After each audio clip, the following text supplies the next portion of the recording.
Donc, il y a un conda. Avec les gens nous acabons. Et monter comme aussi. Mas mais importante. Mais il y a un tuya. Ele nos conservou a vida. Et a pessoa conda. É por isso. Não pergunta ao outro. Como é que você emagreceu? Eu nem meu Por que conda. você ficou feio? Nem meu conda. Eu quando vim no Brasil. Estava lá no Brasil. Se você me vê, Só daqui lá. vai me criticar. Ou critiquer lá. Afinal, as pessoas andam a encher. Nous avons né no caso os mataram o clima. Pescoço aqui. É aqui como se viva. Anda inflamado. É viva. A garganta. Bem, não. Gosto do sangue. É você não criou porque isso Sou eu. é assim lá. O corpo. Atali, O corpo nzoto. emagreceu, É quando? mas o espírito Memolima. cresceu. É tudo. Durante este tempo, Natal oi. depende da minha. Cargo de todo mundo vai me dizer. É a pessoa que eu acho É que o governo ouvir todo mundo. na conta eu falava de nosso. Devemos ouvir todo mundo. Na conta eu falava de Os nosso. que mandam o mundo. Os que governam. Devemos ouvir. Mas o que cada igreja deve fazer? Porque nós, igreja, temos um verdadeiro líder. É chamado o Espírito Santo. Vamos ao Espírito Santo. A galera. Vamos ao Espírito Santo. A glória.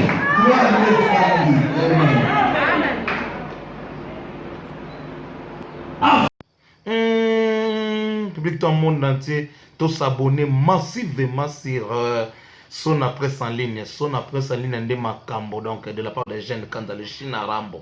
Tous s'abonner massivement sur son presse en ligne. C'est-à-dire qu'on a des novidades, il y a des pasteurs, il y a des ministères chrétiens, il y a des conions surtout, autres c'est là, on n'a pas boulot. Donc son presse en ligne, ou en TV, Jenison a effacé les tableaux, ma fille quoi, que j'aime beaucoup, check.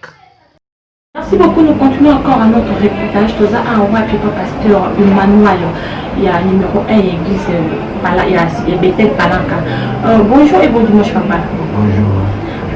Pourquoi l'impression ils ont Nico, c'est des chers dans le parce que ils ont ça quand ils ont un pasteur et belé balingara, on peut sa cherté. Donc l'église est comme une propriété privée à ma pasteur. Mais les autres tout le monde est invité à un monsieur spécial, les autres aller si bas dans un zambé moment. L'impression ils ont une nouvelle collaboration à l'intérieur. Merci pour la parole. Je crois que ce qui est aujourd'hui pour la madame, nous sommes en Zambie, nous sommes la complémentarité à Moussala. C'est-à-dire que comme l'apôtre Paul Azologa, que nous connaissons en partie, nous prophétisons en partie, nous avons toujours la grâce par-ci par-là, il y a lié, il y a cher les a placé que nous avons éternellement comme si ils ont quitté non. Les hommes sont en bien sûr, on peut n'importe quitter, mais quand même, nous avons un témoignage à bien, respecté, et puis nous avons des attaques. Parce que nous sommes Dieu ne met pas cœur pour que ça cher. PCT, ce n'est pas ton problème, c'est le problème du Saint-Esprit. Alors, dans l'apôtre, selon la Guinaïe, quand bien même, ça fait moins de temps, depuis le confinement, tout ça, et pas ça qui, mais c'est bon. Comme la promesse de Dieu, ça a toujours gardé à peuple de Dieu. Et ça qui est bon, les garder à peuple de Dieu, malgré toi, tu n'as sauté, tout ce que non, nous, on a pété la parole, quand on ça a monté, éternité. Nous, sais pas tout que le Saint-Esprit nous parle, parce que ça a monté, éternité. Donner un terme pour un prédicateur, c'est comme si vous avez limité la grâce de ce sans envie. Laisse que la personne à transmettre un message de nous a c'est pour le peuple de Dieu. Parce que tout ce que nous recevons, c'est pour l'utilité commune. La Bible, ce n'est pas pour nous s'enrichir dans nos ponanga, mais juste pour transmettre aussi et pas une abandon. Voilà un peu ça. Ok, merci beaucoup, Pasteur Emmanuel. Nous avons parce qu'il y a des gens qui ont confirmé que l'église, si le gouvernement va communiquer à l'église, l'église est maintenant qui va commettre. Nous avons fait ça, nous avons fait ça. Bon, peut-être ils attendent pas distraction, il faut que tu aies un cas de ressources.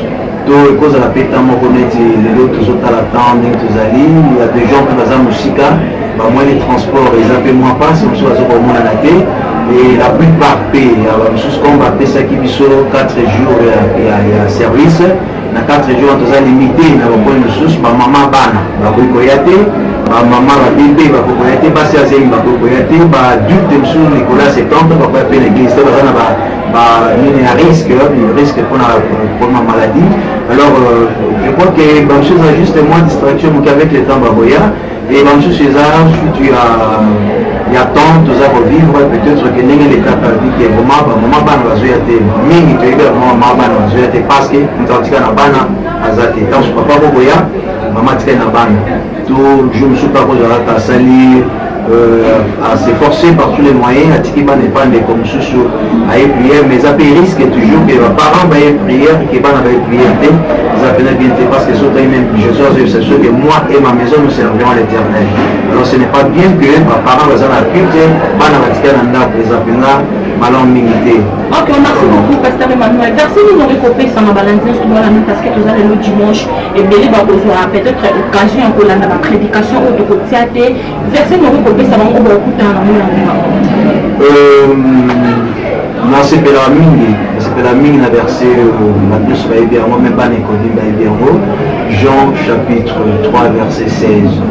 Jean chapitre 3, verset 16, je peux dire on a monté malgré mes attaqués, ce qui m'a mené Yesu à Bobé Kisama, Yenan Botanaï, pour ce qui sera sauvé contre toi et ta famille. Donc voilà un peu le côté de ça, car vraiment sauver ma botte dans biso, Nanzela na Momo Kakate, Nanzela na kotangisa bana classe pour me soutenir mais tout sauver par rapport à la parole. C'est-à-dire que dans mon temps biso batubaye banzambe ba comprendre que l'église eza ko banzambe te. Ko sambe les eza ko banzambe kakate. Otanga bible eza ko banzambe te. Mutu aye banzambe ya solo, c'est-à-dire attendre la Bible et puis pas expliquer les écritures, à comprendre les écritures afin que atana manzambe wana puisse avoir la sauver un jour.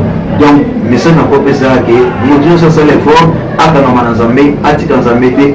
que le jour où enlèvement d'une manière ou de l'autre, tout moment nous sommes enlèvement aura été l'enlèvement. C'est ça le message que c'est pas là. Merci beaucoup, message qui est vraiment clair. Merci beaucoup na balance. Il y a plus de 144. En tout cas, vous s'abonnez massivement à notre chaîne. Oui, ça Kabilé.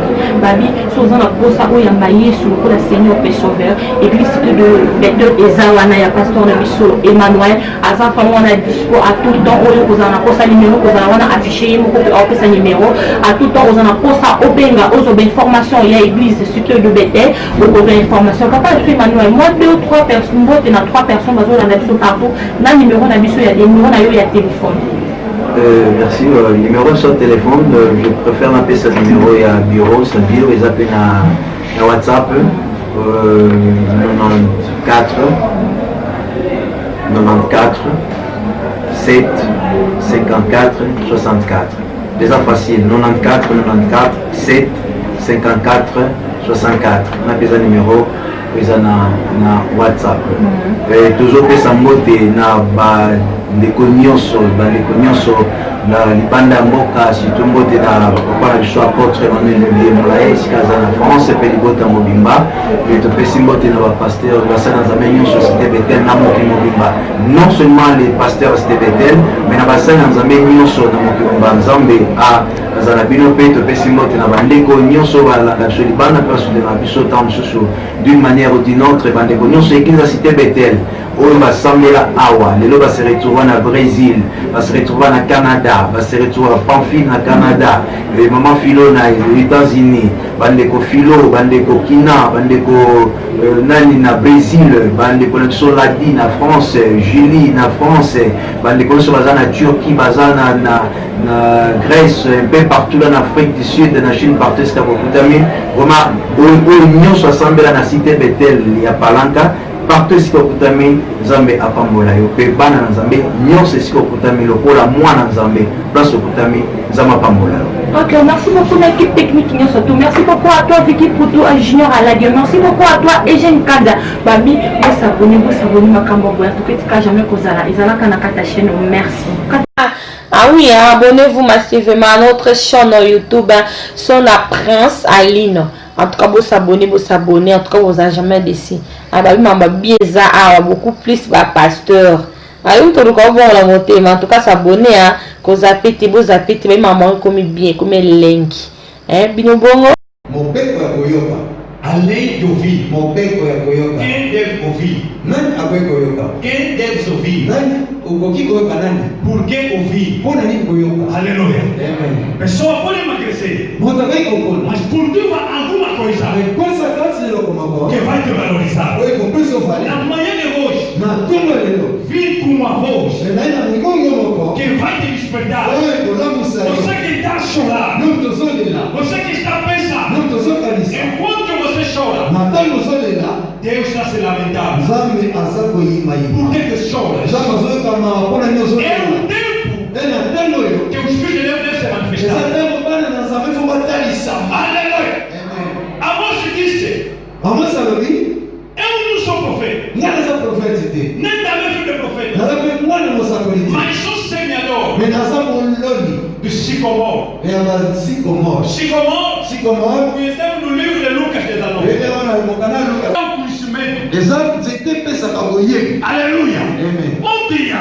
Mokamoko. uma pessoa Moto moko. ouviu falar de Jesus Cristo. Azolobela mazola tina Jésus. Ele disse: como é que eu vejo? Mindenge na koma. Porque eu sou baixinho. Wana aza A mokuse. Bíblia nos narra. Lende ezoloba. Ele foi pendurar-se numa árvore chamada Ake Sicomor. komanda na nzete ya sikomore. Sicomor não começou no Novo Testamento. Sikomore kania no Novo Testamento. Desde o tempo de remonta havia essa planta. Tanga kala pe ezalaki. Lemos o livro da mão Azela tanga para mokana. entender o Sicomor. Totangi O sikomore. Sicomor é um ensinamento. Sikomore eza mateya. O Sicomor é um ensinamento. Sikomore eza mateya. Quando a pessoa entra, Kama tunakota. quando sai, Kama zokita. muda. Esengeli changer. Aleluia. Amen. Zaqueu subiu Zacha mati. como gatuno, Lokola muhimu moko. ladrão, Muhimu. mentiroso. Moto anakuta. Quando ele desceu, Kama kiti. ninguém lhe ensinou Moto nakatangisa kieti. que dá aquilo que você tem nos outros. Aki yoza na kopesa. Jesus só disse: Jésus alobi. eu hoje entrarei na tua casa. Lelo nakota na ndako na yo. Zaqueu Jésus. recebeu o ensinamento Azi a enseignement. partir do Sicomor. Azela sikomore. Quando ele desceu, Kama kiti. ele disse a Jesus: Asi Jésus. se eu roubei, Nakopesa bozwi nanga. darei, Nakopesa.